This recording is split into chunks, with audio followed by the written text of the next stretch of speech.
Harisree creations presents day to day May 23.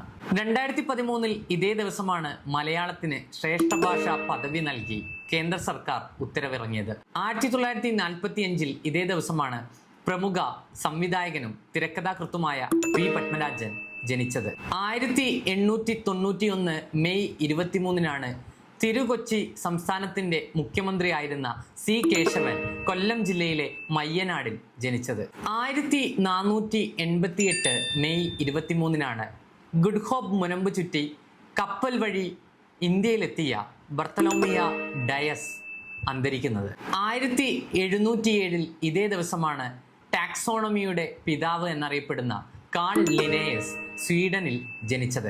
സംസാരിക്കുന്ന ആദ്യത്തെ Mickey mouse ചിത്രമായ ദി കാർണിവൽ കിഡ് 1929 മെയ് 23 പുറത്തിറങ്ങിയത്. 1984 മെയ് 23 ഇന്ത്യയിൽ നിന്നുള്ള ആദ്യ എവറസ്റ്റ് കീഴടക്കിയ വനിത എന്ന ഖ്യാതി ബജേന്ദ്രി പാൽ നേടുന്നത്.